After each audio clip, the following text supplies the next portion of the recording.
Yo, welcome back, and today we got a defensive video for y'all. So on defense, blocking is the safest option, especially if you practice this and you're able to react to universal tools like 6M and DR, etc. However, blocking is not always the best option. Like if they have a life lead, draining down the timer, or if they start to abuse your respect a little too much with some fake mix.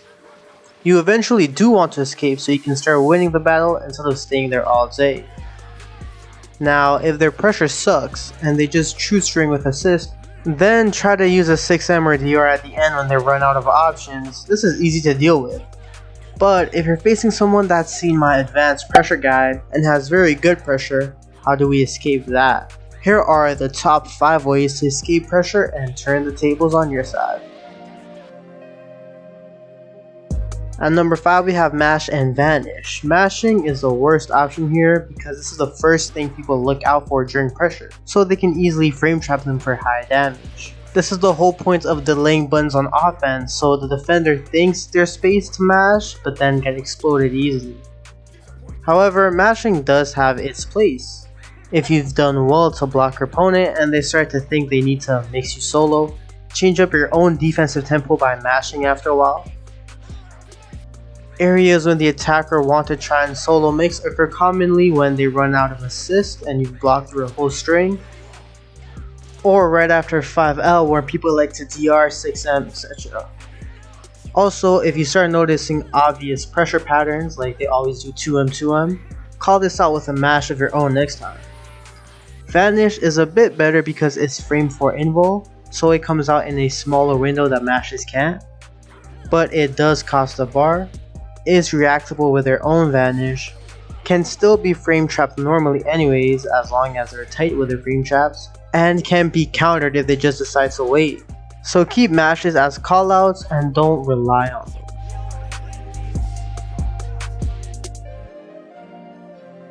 Number 4 we have Jump or Super Jump, which is a better option, and this is when you're holding back when you think there's a gap instead of mashing. This is good to try after their lows. It's better because the frame trap timing is a bit tighter here since you're leaving the ground. It's also less committal than mashing. You can still manage to block while trying to jump, including highs. And here you don't have to worry about their assist hitting you from behind them since you jump out. So it helps you to escape and reset back to neutral. It's meterless, so overall it's less risky, but also gives you less reward because if you're right, you simply escape instead of getting a possible chance at a whole combo like with mashing.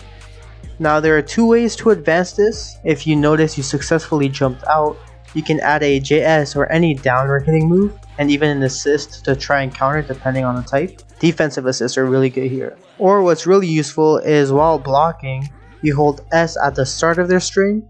Then when you do decide it's a good time to jump out, you input the jump and end up getting a super jump with more mobility options due to holding S, so then you can float and cover more ground. And even against regular pressure, this helps you avoid the whole end of their turn reflect or counter shenanigans, leaving you more safe with less guesswork. But one big weakness are characters with multiple lows that they can use at the end of their pressure, since you might start holding up back halfway through their normals and boom, they hit you with another low at the end. Top 3 starting with reversals and reflex. What's good about them is that it tackles the main issue of pressure, which are frame traps. As soon as there's a 1 frame of gap, which the frame trap comes out in, your reversal or reflect can come out. Reflects are also great to try and counter OK safe jumps if they don't have assists. This forces them to add resets, such as dash resets or pauses to call out this option during their turn. While this reward is huge, forcing them to change their pressure by adding a whole new dimension of stopping and baiting to it, it also comes with huge risk. If they do successfully bait it, they get a massive punish, which is why people say this is the #1 cause of death. This is one of the easiest ways to land your TODs even. You can try to counter with Spark and other resources if they block it, but you'd still be losing something, so it is a risk. Also, be careful of mashing them in true strings, especially reflect that requires you to stand, since inputting them can leave your low block inputs and you might get hit by a simple true string low. While it is a big risk, it's good to let them know that they can't always mess with you, since it makes your other defensive options stronger as well. It's more likely for your mashes and jumps to be successful after opponents have reversal and reflex on their mind, since they'd be more willing to pause in their pressure.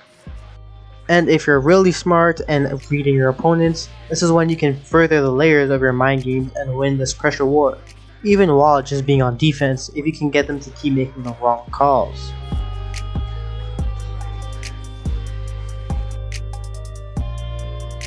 Next up, we have guard cancels. This is a great way to reset back to neutral for 1 bar by clicking towards them plus assist while blocking. Solo, you just appear behind them with the character. You can use this right after blocking big unsafe moves like heavies or specials, which is around the end of the string, and when they try to set up 50-50s, although some mix are guard cancel proof. What's also great about this is that it's a safer way to tag out a hurt character, so that they can recover blue life if used properly. But try to avoid using it during multi-hitting moves because they can easily cancel into 2H on reaction early on with their lights if they have a staggering slow tempo anyways, because then they'll be able to block on time for big damage, and at the very end when they safely end their turn.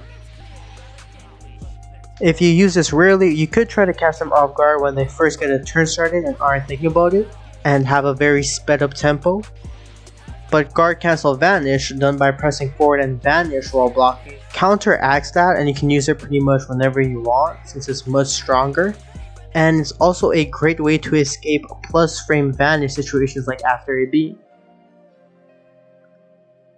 However, it does cost meter 2 bars, and both of them can still be countered depending on the characters and their readiness for this. Guard cancel basically works best when kept in the back pockets, unless an obvious 50-50 is shown. Now here's the strongest defensive tactic. Fuzzy mashing or jumping. This is when you delay your mash or jump input instead of pressing it right away.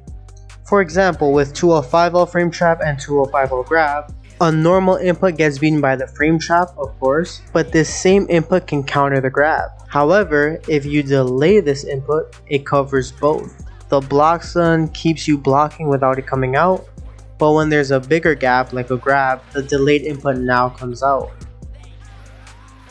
You can fuzzy jump every normal in a string by tapping up slightly after each normal, then back into blocking, which can be done by holding S as well. Same thing applies with mashing. You can fuzzy mash L's by slightly delaying it. Now don't try to use this 24/7 on every normal since it's hard and you'll probably mess up. It's best used at major points like after 5L or on plus frames when opponents might try different options. And if they like to IAD a lot during pressure like when you're in the corner, fuzzy 2H as a mash is great. This is strong because it deals with both the overhead option hitting you with the IAD, takes a grab if they try to tick grab, and it keeps you safe from frame traps. Normal 2H is most of the time. And what's great is that they can't really tell. If they are pressuring with their frame traps, it just looks like you're simply blocking, but then when they have larger gaps to try and bait and mix, you somehow avoid it. So it kind of seems like you have really good defense and you're a whole defensive god, but you're really just using a defensive fuzzy trick. The only way to beat this besides using 50-50s is by using delayed frame traps. But these delayed frame traps lose to all regular options before due to the bigger gaps. This is where the attacker really needs to master their tempo and ambiguity between delayed and regular frame traps. But regardless, it adds even more layers of timing that they need to start thinking about, which gives you an edge. It's also very effective against characters with command grabs, even online with lag. Honestly, this tactic is very strong and it's rare running into people who know how to exploit it and deal with it properly. And it doesn't have that many weaknesses either, with a lot of different uses, which is why it's number 1. So definitely learn to master this. I hope y'all have learned something new and that this video has helped your defense. See y'all next time. Peace.